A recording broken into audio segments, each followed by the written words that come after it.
Hello everyone.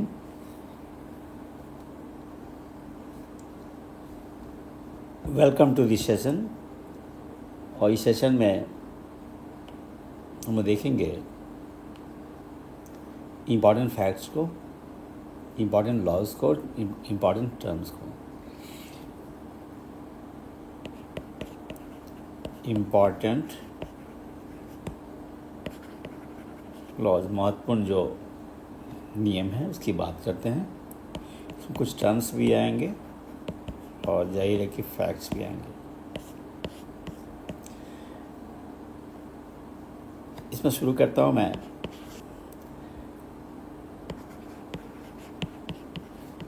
Kepler's law of planetary motion. ये आपको पता है कि जो भी हमारे प्लैनेट्स हैं वो सूरज के चारों ओर घूमते हैं, और इसी संबंध में कि वो कैसे घूमते हैं, उनकी गति को प्रभावित करने वाले कौन कौन से कारक हैं, और फिर उनका ऑर्बिट कैसा है, ऑर्बिट ऑफ रिवॉल्यूशन कैसा है, फिर टाइम पीरियड कितना है। तो इससे संबंधित जो लॉज है वो केपलर ने दिया था। इसलिए इसे कहते हैं कि Kepler's law of planetary motion. जैसे 3 नियम दिया था इन्होंने, एक एक करके चर्चा करते हैं। लॉ 1, लॉ 1 क्या कहता है देख लीजिए। ये मान लेते हैं इलिप्टिकल पाथ है। कैसा पाथ है ये? इलिप्टिकल ऑर्बिट, जिसको हम अंडाकार भी कहते हैं। ठीक है। अब इसमें जो ये जो आपका जो इलिप्टिकल जो ऑर्बिट हुआ, इसमें ये जो दूरी होती है उसको कहते हैं सेमी मेजर एक्सिस। इसके लिए संकेत देते हैं हम ए। और ये जो डिस्टेंस होता है we call it as the semi minor axis. मान लेते हैं ये पॉइंट वो है और ये पॉइंट ए है, ये पॉइंट आपका बी है। तो वो ये क्या कहलाएगा? वो ये सेमी मेजर एक्सिस, ये बड़ा है, एंड वो भी semi minor axis. Clear? O A is equal to A and then O B is equal to B. ठीक है। अब ये पहला नियम कहता है कि all planets move around the sun along the elliptical orbit. प्रत्येक जो ग्रह है वो सूरज के चारों ओर इलिप्टिकल ऑर्बिट में घूमता है विद द सन से। यहाँ पर सन है ये S as one of the foci. एक फोकस जो होगा वो क्या होगा? सूरज होगा ये। तो मान लेते हैं आप कि यहाँ पे प्लैनेट है, this is the position of the planet है ये। ठीक है।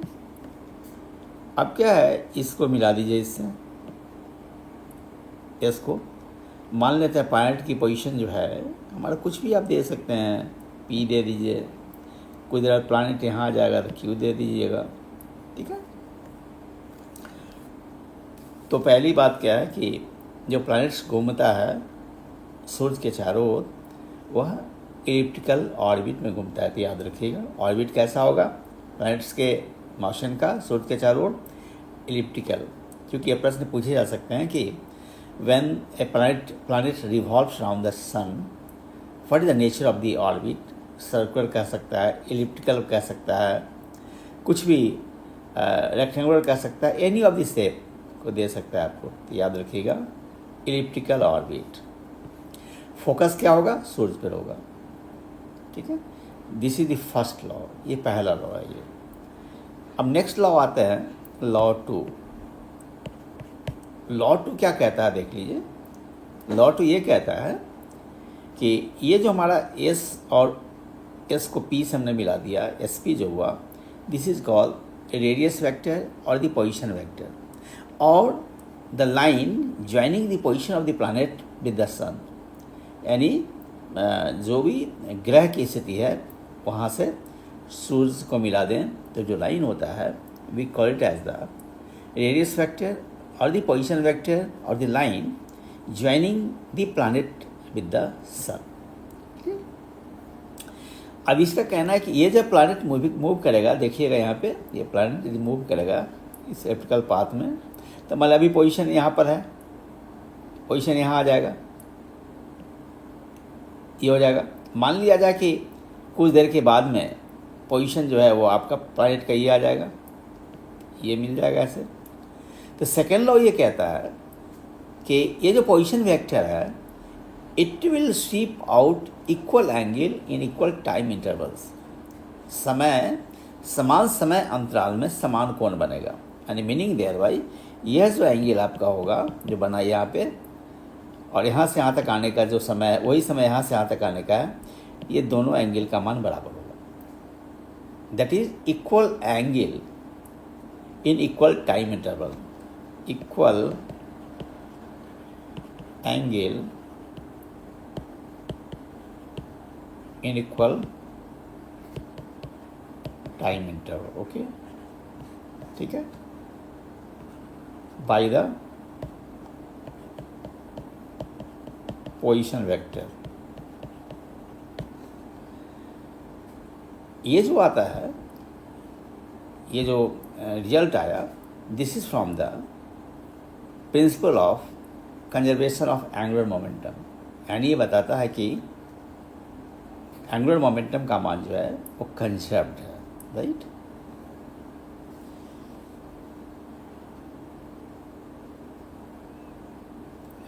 The second law of Kepler implies that angular momentum is conserved।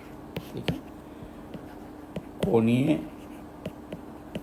संवेग का मान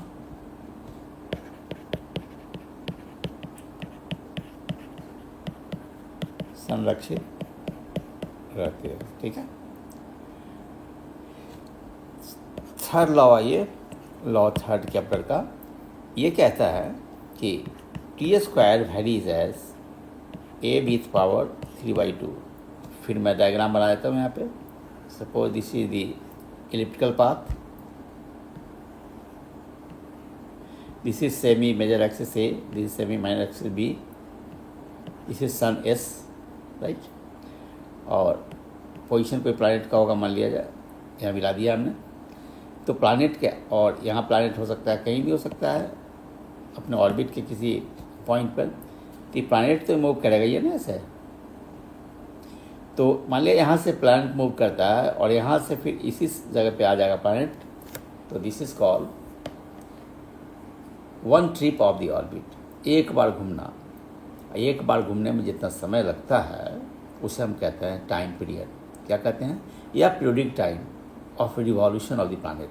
ओके, तो टी क्या है यहाँ पे, टी टाइम पीरियड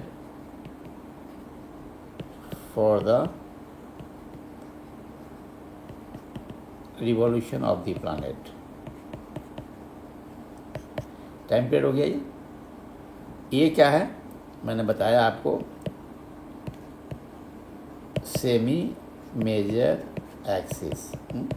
ये है आपका, ये ओ पॉइंट है तो, और ये है मान लें ये बी है, O A is equal to A, O B is equal to B. Clear है।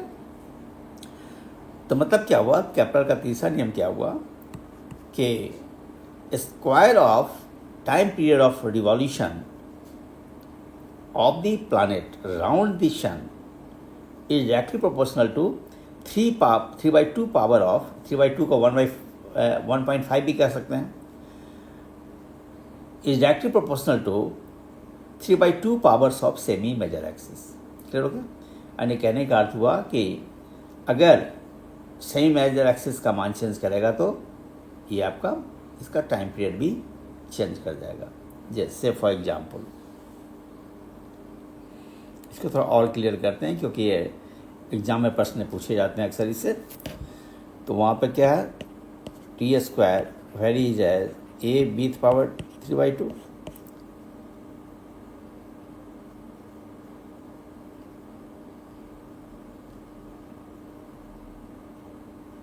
थोड़ा सा मिस्टेक हो गया यहाँ पे, ठीक है, ये यहाँ पर स्क्वायर नहीं होगा, ठीक है, टाइम पीरियड हो जाएगा।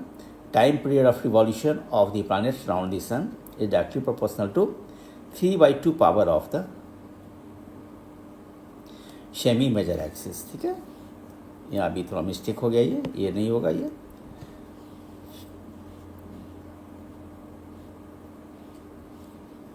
तो ये स्क्वायर नहीं होगा।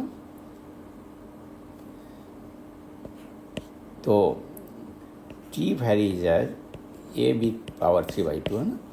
अगर स्क्वायर होता तब हो जाता कि T square varies as A to the power 3। अब क्या है हमारा कि सपोज कहते हैं सेमी मेजर एक्सिस चेंज कर जाता है, तो क्या होगा, T1/T2 is equal to A1/A2 with power 3/2। याद रखिएगा ये। अगर सेमी मेजर एक्सिस का मान A1 से A2 हो गया तो टाइम पीरियड का मान T1 से T2 हो गया, the T1/T2 is equal to A1/A2 with power 3/2। This is Kepler's third law, याद रखेंगे। और इससे पता लगाते हैं कि ऑर्बिट कैसा है, फिर उसके जो टाइम पीरियड होते हैं किन किन फैक्टर्स पर डिपेंड करते हैं, फिर एंगुलर मोमेंटम का नेचर क्या होता है, जो मैंने बताया कि कंजर्वेशन ऑफ एंगुलर मोमेंटम को फॉलो करता है। Second law of Kepler planetary motion, Kepler's planetary motion. तो इस तरीके से we know the facts related to the motion of the planets around the sun। Next चलिए आते हैं हम लोग, देखते हैं जो Newton's law of gravitation. Newton's law of gravitation, इसके अनुसार क्या होगा, F इज इक्वल टू हो जाएगा G into M1 into M2/r²। फिर से मैं लिख देता हूँ, F is equal to G into M1 into M2/r²। जहाँ पर देख लीजिए क्या है, दो बॉडीज़ है, एक की मात्रा M1 है, दूसरी की मात्रा M2 है, और इनके बीच की दूरी r है। चूँकि ये फोर्स जो क्यों क्रिएट होता है, ड्यू टू मास, तो याद रखिएगा ग्रेविटेशनल फोर्स क्यों होता है, ये due to mass of the body, पिंड की मात्रा के कारण। किसके कारण होता है, मात्रा के कारण, याद रखिएगा, ठीक है। तो फैक्ट क्या है, अगर हमारे पास दो बॉडीज है, या आप यदि कहीं बैठे हैं, आप अपने कमरे में बैठे हैं मान लिया जाए, तो पंखा है, बगल में AC हो सकता है, फ्रिज हो सकता है, आपका टेबल हो सकता है, आप हो सकते हैं, तो किन्हीं दो बॉडीज़ के बीच जो बल लगता है उसकी मात्रा के कारण उस बल को ही हम गुरुत्वाकर्षण बल कहते हैं। जैसा आपको पता है कि पृथ्वी प्रत्येक वस्तु को अपने केंद्र की ओर खींचती है, जिसको गुरुत्वाकर्षण बल बोलते हैं या फोर्स ऑफ ग्रेविटी बोलते हैं, ठीक है। चूँकि एक जो बॉडी पृथ्वी है दोनों में, तो ग्रेविटी हो जाता है, तो ये मास के कारण होता है, मात्रा के कारण होता है। यहाँ मैंने लिखा है, ये न्यूटन्स लॉ ऑफ ग्रेविटेशन है, न्यूटन के गुरुत्वाकर्षण का नियम है, वह है F is equal to G into M1 into M2/r²। Where क्या है, F जो है ग्रेविटेशनल फोर्स है, याद रखिएगा। M1 एंड M2 क्या है, मासेज है, मात्रा है पिंड की, और R क्या है, उनके बीच की दूरी है। तो जाहिर है कि अगर इस नियम को देखेंगे हम, तो हमारा है, अभी मैंने लिखा वहाँ पर F is equal to capital G into M1 into M2/r²। इससे हम निकाल सकते हैं F varies as M1 into M2। इसमें क्या है, R कांस्टेंट हो जाएगा, वेरीज बाई r², इसमें मास कांस्टेंट हो जाएगा दोनों पिंड का, ठीक है। तो क्या हुआ कि the force of attraction between two bodies, जो मैंने ये किया है पिछले का डायग्राम में, फिर रिपीट कर देता हूँ, between two bodies M1 and M2 is directly proportional to product of the masses provided the distance between the two bodies remains constant। यानी दो पिंडों के बीच लगने वाला जो गुरुत्वाकर्षण बल होता है, वो क्या है, उन पिंडों की मात्राओं के गुणनफल का समानुपाती होता है, बशर्ते कि उनके बीच की दूरी का मान नियत हो जाए। और सेकेंड क्या है कि gravitational force is inversely proportional to square of distance between the two body. इसको हम इन्वर्स स्क्वायर लॉ भी बोलते हैं, व्युत्क्रम वर्ग नियम भी बोलते हैं। इसमें क्या है, मात्रा का मान नियत होगा और इस वैल्यूज को तोड़ने के लिए भी एक कांस्टेंट की जरूरत पड़ती है जी, जिसको हम कहते हैं gravitational constant. It does not change, नहीं बदलता है कैपिटल जी। ग्रेविटेशनल कांस्टेंट है, गुरुत्वाकर्षण नियतांक है, इसका मान होता है 6.67 10⁻11, ठीक है, newton metre square kg with power -2, right. अब क्या है, गुरुत्वाकर्षण बल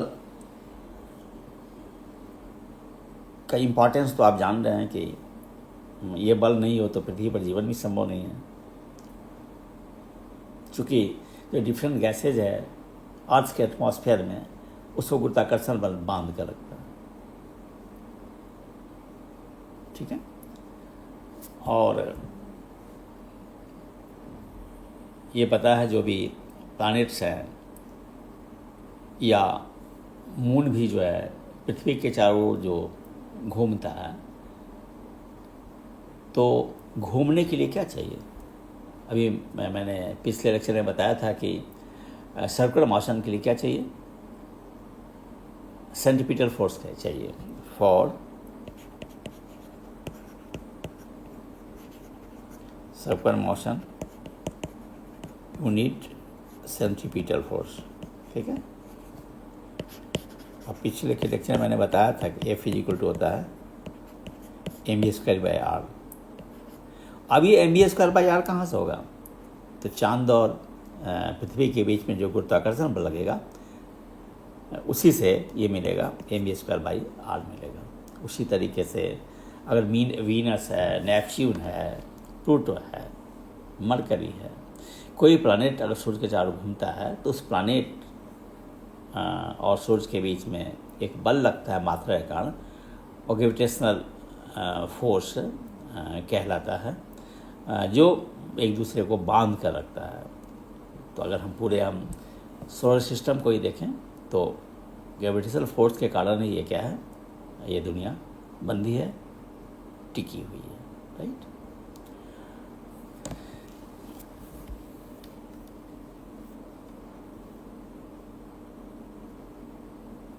नेक्स्ट एक टर्म आता है एस्केप वेलोसिटी।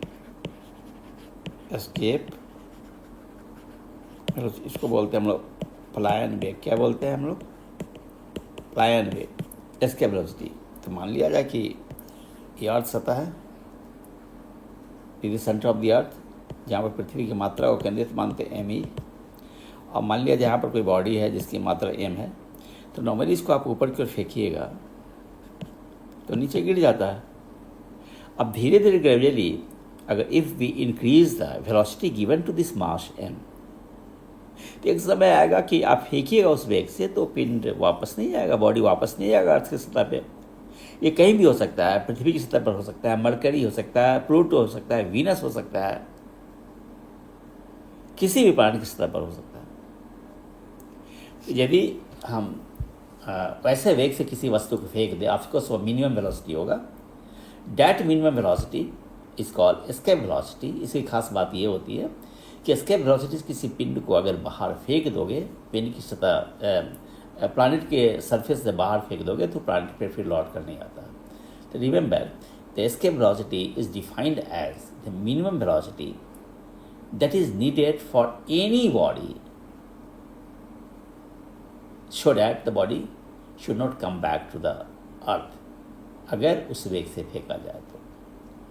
यह अलग अलग सतह के लिए अलग अलग होगा, क्योंकि इसके वेलोसिटी के लिए जो फार्मूला होगा, यहाँ मैं लिखता हूँ v इसके वेलोसिटी क्या है, ये प्लैनेट वेग, और v का जो वैल्यू होता है √2g × re। यहाँ पर रेडियस ऑफ द अर्थ है, मान लिया जाए कि यहाँ पर कुछ भी हो सकता है।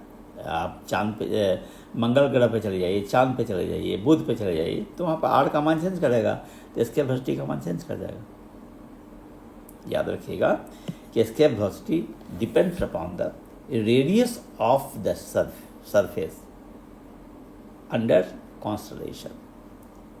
यदि पृथ्वी सतह की बात करेंगे तो एस्केप वेलोसिटी की जो वैल्यू होता है वो है v is equal to 11.2 kilometre per second.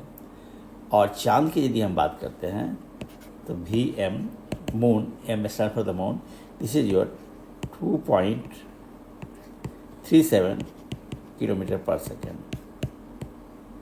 तो आप देख लीजिए कि 2.37 किलोमीटर पर सेकेंड ये क्या है, प्लान वेग का मान है। मतलब क्या हुआ कि अगर चांद की सतह पर आप चले जाइए और किसी भी बॉडी को चांद की सतह पर 2.37 किलोमीटर पर सेकेंड के वेग से फेंकेगा तो चांद की सतह पर वापस नहीं आएगा।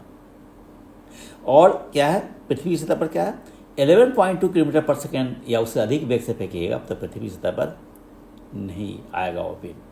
जाहिर है कि क्या आप देख रहे हैं कि चांद पे इसके वेलोसिटी का मान बहुत कम है, Vm is much less than V। और यही कारण है कि चांद पर कोई लाइफ नहीं है, कोई वायुमंडल नहीं है, जबकि पृथ्वी पर वायुमंडल है और जीवन संभव है। कोई पूछेगा कि why life is possible on the earth, the reason is that the earth creates an atmosphere. इसमें डिफरेंट गैसेज हैं, ऑक्सीजन है, नाइट्रोजन है, कार्बन डाइऑक्साइड है, अदर गैसेज हैं जो हमें लाइफ को सपोर्ट करता है। CO2 के कारण फोटोसिंथेसिस होता है, पौधे में भोजन बनता है, और ऑक्सीजन के कारण हम लोग सांस ले पाते हैं, फूड का ऑक्सीडेशन होता है, जो चांद की सतह पर नहीं है, क्योंकि वहाँ पर इसके वेलोसिटी का मान कम है।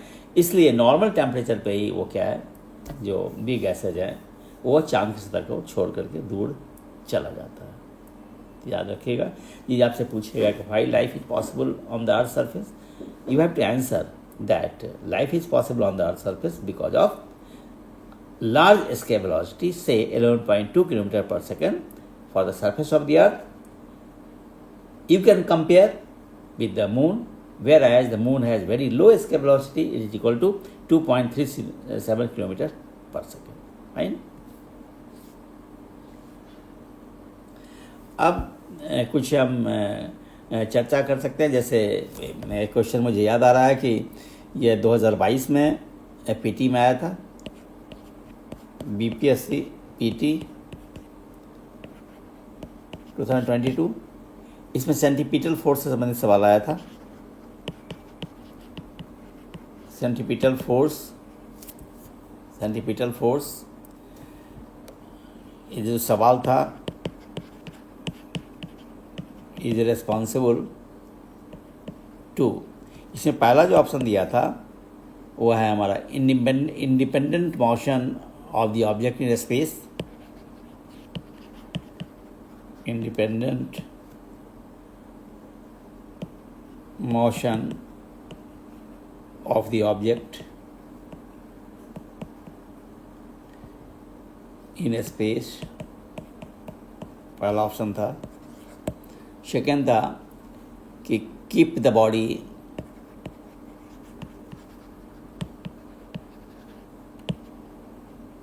moving along the circular path,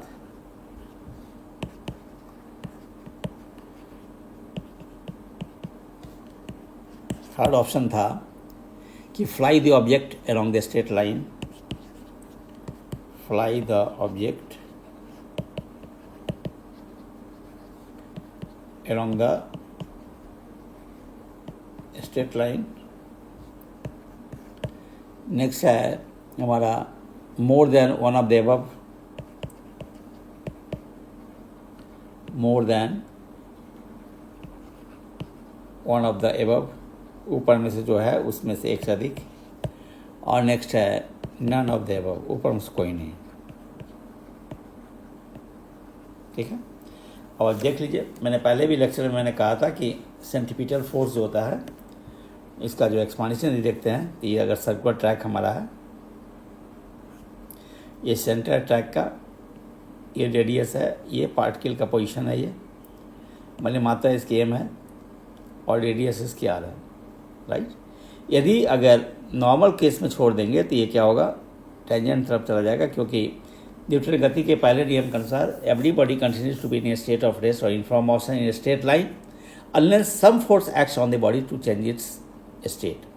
प्रत्येक वस्तु विराम की अवस्था और गति की अवस्था को एक रेखा में बनाए रखना चाहती है जब तक कि उस पर बाहरी लगकर उसकी अवस्था को परिवर्तित करने के लिए बाध्य नहीं करे। तो नॉर्मल के स्टेट टाइम में चला जाएगा।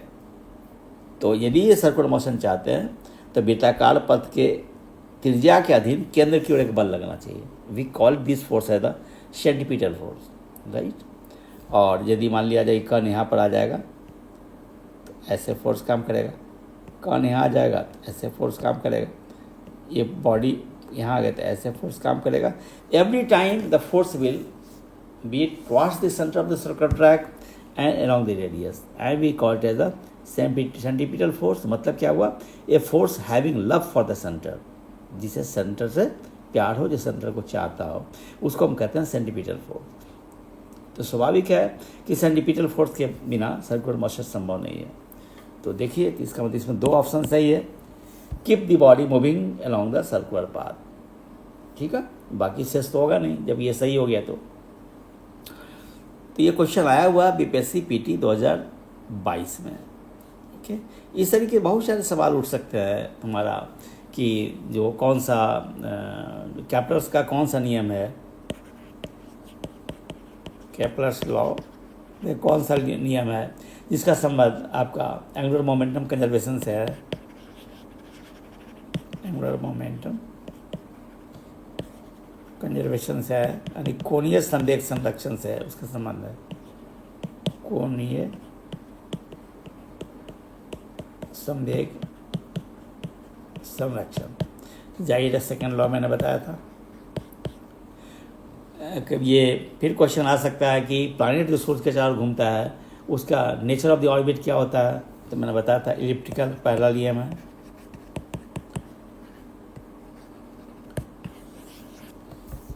फिर ये क्वेश्चन आ सकता है कि यदि सेमी मेजर एक्सिस के मान को बढ़ा दिया जाए तो टाइम पीरियड पे क्या असर पड़ेगा, तो मैंने थर्ड लॉ है, ये थर्ड लॉ में बताया गया था मैंने कि टी वैरीज है ए विथ पावर 3/2, यानी ए के मान को बढ़ाएंगे तो टी का मान बढ़ जाएगा, ए के मान घटाओगे तो टी का मान घट जाएगा। इस तरीके से these are the facts important और काफ़ी कन्फ्यूजिंग होता है जिस पर एक्सरसाइज आपने पहले से नहीं किया। तो that's all for this lecture. Thank you.